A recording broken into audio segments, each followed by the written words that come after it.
All right, let me first clarify. I am not knowledgeable in HVAC. I feel like I'm a pretty handy guy, but I've kind of always steered away from HVAC stuff. I just didn't know about it, hadn't got into it. Thought I could do a humidifier. So here's where I'm at on this. Want to make a video. Hopefully you guys can learn from my mistakes, especially it's a video on my mistakes, right? All right, so I'm looking at the manual here, and the point of this starting off this way is, you see this picture here? See where it's got that little, the humidifier right there, obviously? Okay, so let's go over to my furnace here. Oh, let's scoot back. Essentially, though, you get the point. That's right where that picture is. See that? See? So where did I put the square? I thought I had tons of real estate. Everything was wonderful and glorious in the world. We're just going to pop this thing in and roll on, right? Well, no. In fact, I actually got real lucky. I don't want to. Here, I'll pause this a second. Well, anyway, what I wanted to show you was, and I don't think I'll get a good video of it, is, I drilled a hole to start here. I can't tell you how close I was hitting the egg coil in the air conditioner. So this triangle is not exact, but that's about where the egg coil is. So I just missed it. Could have been a big costly mistake. So that is an air conditioner there. I kind of thought maybe it was, but you start to drill and it kind of shoots in there when it finally breaks in. So everything's fine, but I don't know. That was a little too close. Anyway, here's where I'm going with it. You can see that A coil slants away, so that's why I'm putting it here.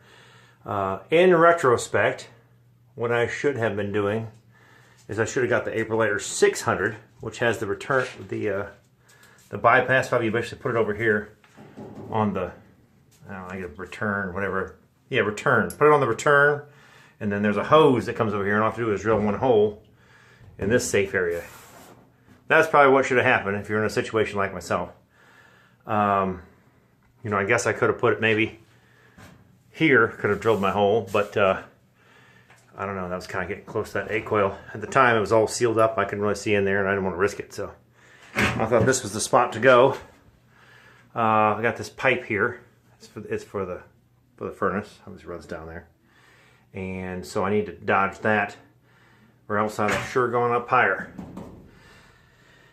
So I'd have to cross the band too, which that's bad as well. So not a glorious place to put it. Again, in retrospect, get the 600, run the thing around.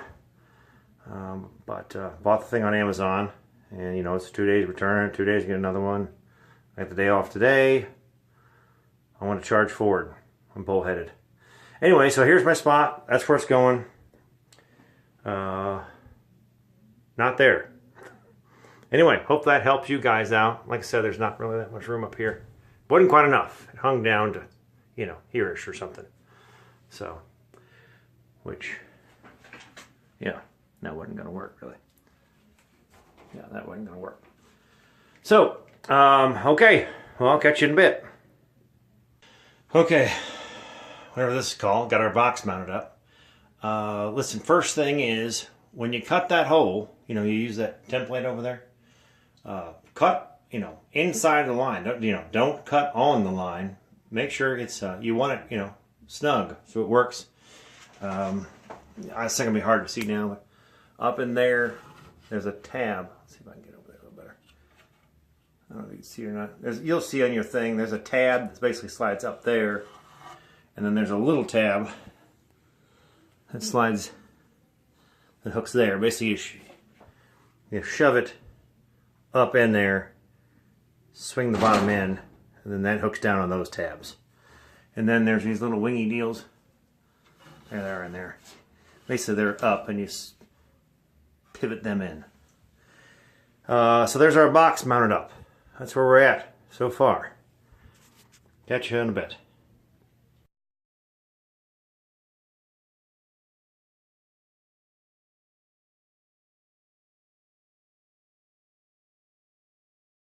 All right, I'm doing some work here. I'm trying to make this video, for myself when I was a dummy. Well, I'm still a dummy, but, when I had no idea, to try and make this as simple as possible.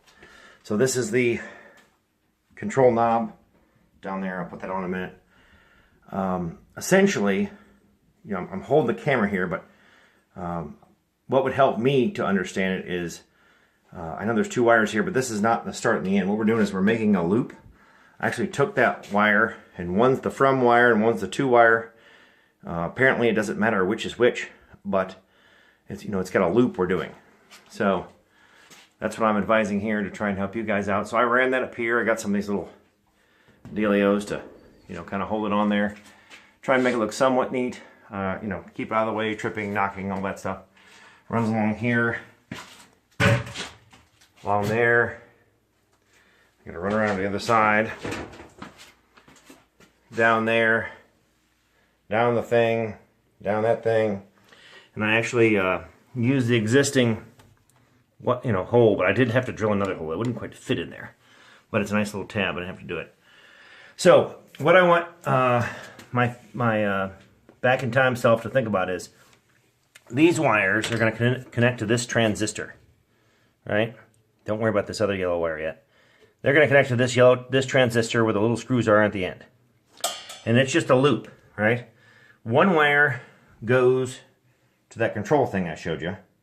Well, it's one wire bundled together. There's 2 wires in there, I'm saying. So one of those 2 wires goes to the control thing. The other wire comes back from the control thing. On the way back from the control thing, it hits here to trigger this thing. And if you see here, all I did was, this is one wire I didn't touch. I just spliced into the other 2 and connected those. So it's basically a circuit. Starts with the transistor, runs the control knob, all the way around back to here, back to the transistor. It's basically a switch, on or off. Well, it's got power to the control knob, and then the control knob, then turns on or off, which then comes to here, which turns that or off. Hopefully that makes some sense. I know a lot of other videos I watched had people taking this apart and all that stuff, and I figure if you can't do that, then you have no business doing this at all. I did, speaking of dummy things, I had dummy things learned from a mistake. The filter in there, I did try and put it in upside down, essentially, and this door wouldn't close, and it did take me a couple minutes to figure out what the deal is. The one hole goes down, and the 5 holes or whatever it is go up. I don't know. I had the one hole hooked to the water, coming out, thinking that was how it would go, and then the 5 come at the bottom. And anyway, that's how I had it. I had it upside down. But the one hole goes down. It's the drain hole here, and then the 5 go up. So that's pretty easy. Electrical was my main focus of this. I kind of got deviated on the panel thing. So there's that on electrical. I'm going to touch back on that in a second. Right now, since I'm here, I'll give you the water line. I did my little plunge thing, and there's a lot of people say that other stuff's better, and I have had these leak. It's not leaking now. They're fairly easy peasy as long as they don't leak. There's a whole bunch of directions on there about not over tightening, which is, I love to over tighten things. It's my favorite. So I tried to not do that. It appears okay this time. I didn't bother with the copper tubing. I mean, they've got sink line already set out. I got a little bit more than I needed, obviously, because you can't cut it. I bundled it up there, tacked at the roof. It runs down here, it runs down the side, it ties into the bottom. So that's easy. It did go into the hot water, so that's correct as far as all I've read. So I'm not gonna like this. That was a nice snort. I'm not gonna like this extension cord. It's gonna not be that long and have to go into this mess I've got over here, which that 3-way thing is just for lights and stuff I got going now, so it shouldn't be as ugly, but it's going to dangle in the way there. I kind of don't like that, but unless I want to run another box up here or something, I could run the cord up over here to a box that I would put another. I'd have to make an extension box, which that'd be a lot of work. I guess I could if I wanted the cord out of the way. So all right, so we've got electric, the basic electric, and we've got water. That's all easy stuff, in my opinion. My thing was electric. So I told you to come back to this transistor. Essentially, there's 3 ways to run this thing. You can have it just run, the humidifier run all the time, whether the furnace is on or not.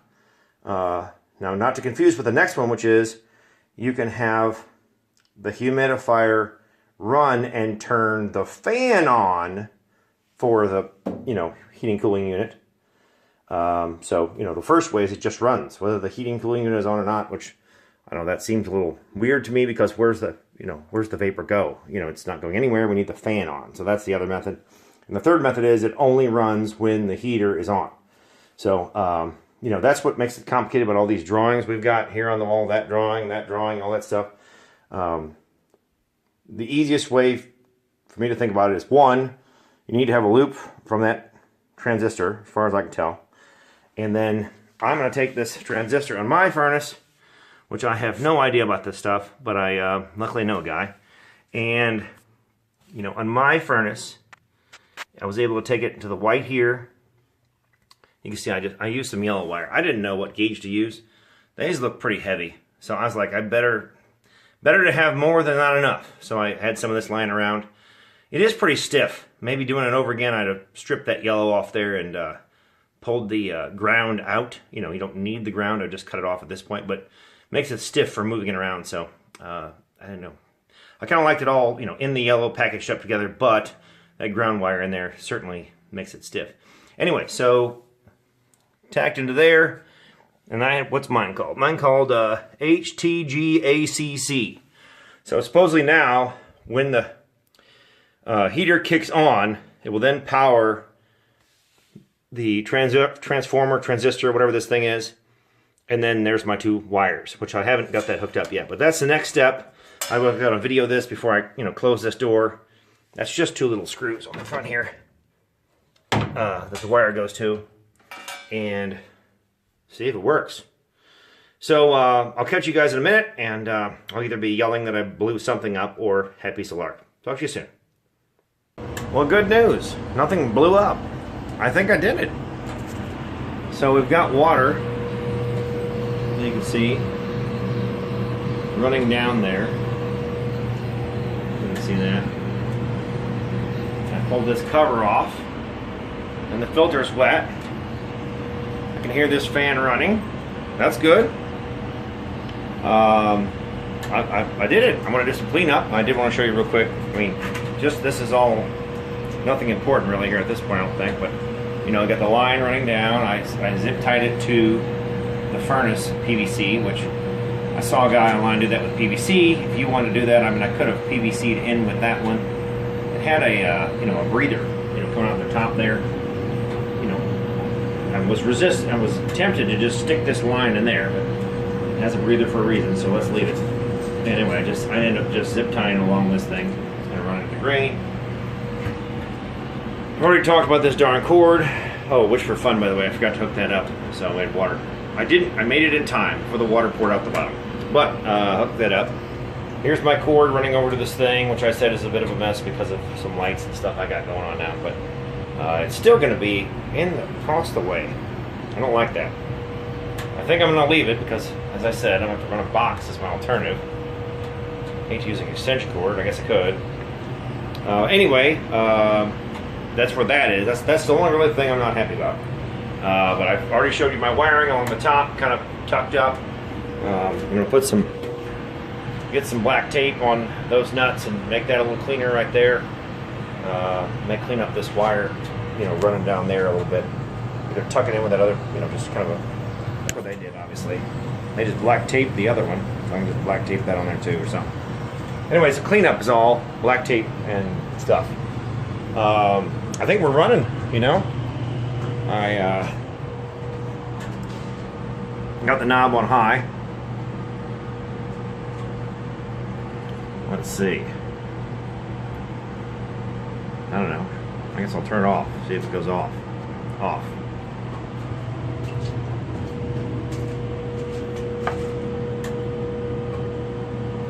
Water's still coming out. Well, I'm going to play with that on my own. I think we got it. Obviously the water will take a minute to all run out, but I think we got it. So, hope this helped you. As I said, think of this little wire as a circuit, you know, just one loop. Even though it's two wires in a bundle, it's just one going out and one coming back. Yeah, it looks like it's shutting off, so it looks like I did it.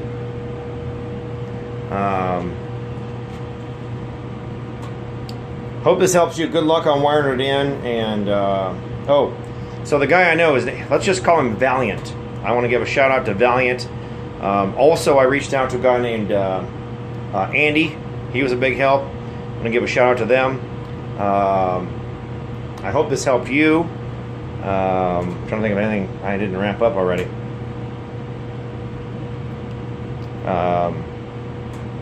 Anyway, hope this helped you like it helped me. Oh, I remember what it was. I do plan to get one of those fancy thermostats, you know, the ones that are Wi-Fi, either an Ecobee or a Nest. And then that'll be a new lesson on how to hook that up. Hopefully it's just the little wires on the bottom and I don't have to mess with anything I already just did, but, well, we'll see. So, hopes it helps. Have a great day. I told you I'm a dummy. I take no credit for when you blow yourself up. I got away with it. I didn't die yet.